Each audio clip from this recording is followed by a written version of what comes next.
आन हजरत सल्लल्लाहु अलैहि वसल्लम पर वही का इब्तिदाई दौर अच्छे सच्चे पाकीज़ा ख्वाबों से शुरू हुआ। आप ख्वाब में जो कुछ देखते वो सुबह की रोशनी की तरह सही और सच्चा साबित होता। फिर मन जानिब कुदरत आप तन्हाई पसंद हो गए और आप सल्लल्लाहु अलैहि वसल्लम ने गारे हिरा में खलवत नशीनी इख्तियार फरमाई और कई कई दिन और रात वहां मुसलसल इबादत और याद इलाही व जिक्र फिक्र में मशगूल रहते। जब तक घर आने को दिल ना चाहता तोशा हमरा लिए हुए वहां रहते। पर ही अहलिया मोहतरमा हजरत खदीजा रजी अल्लाह अन्हा के पास तशरीफ लाते और कुछ तोशा हमरा लेकर फिर वहां जाकर खलवत गुजी हो जाते।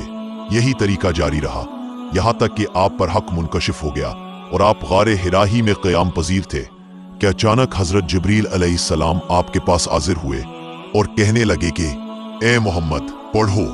आप फरमाते हैं कि मैंने कहा कि मैं पढ़ना नहीं जानता। आप सल्लल्लाहु अलैहि वसल्लम फरमाते हैं कि फरिश्ते ने मुझे पकड़कर इतने जोर से भींचा कि मेरी ताकत जवाब दे गई। फिर मुझे छोड़कर कहा कि पढ़ो।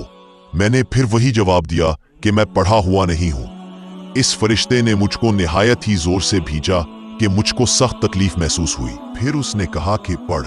मैंने कहा कि मैं पढ़ा हुआ नहीं हूं। फरिश्ते ने तीसरी बार मुझको पकड़ा और तीसरी मर्तबा फिर मुझको भींचा। फिर मुझे छोड़ दिया और कहने लगा कि पढ़ो अपने रब के नाम की मदद से जिसने पैदा किया और इंसान को खून की फटकी से बनाया। पढ़ो और आपका रब बहुत ही मेहरबानियां करने वाला है। बस यही आयतें आप हजरत जिब्रील अलैहिस्सलाम से सुनकर इस हाल में गारे हिरा से वापस हुए कि आपका दिल इस अनोखे वाकया से कांप रहा था। हजरत खदीजा के हाथ तशरीफ लाए और फरमाया कि मुझे कंबल उड़ा दो, मुझे कंबल उड़ा दो। लोगों ने आपको कंबल उड़ा दिया। जब आपका डर जाता रहा तो आपने अपनी ज़ौजाए मोहतरमा हजरत खदीजा रजी अल्लाह अन्हा को तफसील के साथ ये वाकया सुनाया और फरमाने लगे कि मुझको अब अपनी जान का खौफ हो गया है। आपकी अहलिया मोहतरमा हजरत खदीजा रजी अल्लाह अन्हा ने आपकी ढारस बंधाई और कहा कि आपका ख्याल सही नहीं है। खुदा की कसम आपको अल्लाह कभी रुस्वा नहीं करेगा। आप तो अखलाक फाजिला के मालिक हैं। आप तो कुनबा परवर हैं। बेकसों का बोझ अपने सर पर रख लेते हैं। मुफलिसों के लिए आप कमाते हैं। मेहमान नवाजी में आप बेमिसाल हैं और मुश्किल वक्त में आप अमरे हक का साथ देते हैं। ऐसे औसाफे हसना वाला इंसान यूं बेवक्त जिल्लत और ख्वारी की मौत नहीं पा सकता। फिर मजीद तसल्ली के लिए हजरत खदीजा रजी अल्लाह अन्हा आप सल्लल्लाहु अलैहि वसल्लम को वरका बिन नौफल के पास ले गईं, जो उनके चचाजाद भाई थे और ज़माना जाहिलियत में नसरानी मजहब इख्तियार कर चुके थे और इब्रानी ज़बान के कातिब थे। चुनांचा इंजील को भी हस्बे मंशाए खुदावंदी इब्रानी ज़बान में लिखा करते थे। इंजील सिरियानी ज़बान में नाजिल हुई थी, फिर इसका तर्जुमा इब्रानी ज़बान में हुआ। वरका इसी को लिखते थे। वो बहुत बूढ़े हो गए थे, यहाँ तक कि उनकी बीनाई भी रुखसत हो चुकी थी।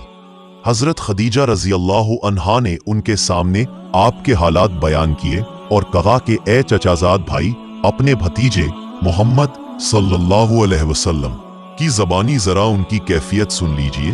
वो बोले कि भतीजे, आपने जो कुछ देखा है उसकी तफसील सुनाओ। चुनांचा आप सल्लल्लाहु अलैहि वसल्लम ने अज अव्वल ता आखिर पूरा वाकया सुनाया, जिसे सुनकर वरका बेइख्तियार होकर बोल उठे कि ये तो वही नामूस मुअज़्ज़ज़ राज़दान फरिश्ता है जिसे अल्लाह ने हजरत मूसा अलैहिस्सलाम पर वही देकर भेजा था। काश मैं आपके इस अहद नबूवत के शुरू होने पर जवान उम्र होता। काश मैं इस वक्त तक जिंदा रहता जबकि आपकी कौम आपको इस शहर से निकाल देगी।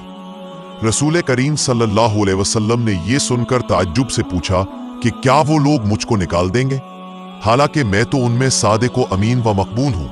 वरका बोला, हाँ ये सब कुछ सच है, मगर जो शख्स भी आपकी तरह अम्र हक लेकर आया, लोग उसके दुश्मन ही हो गए हैं।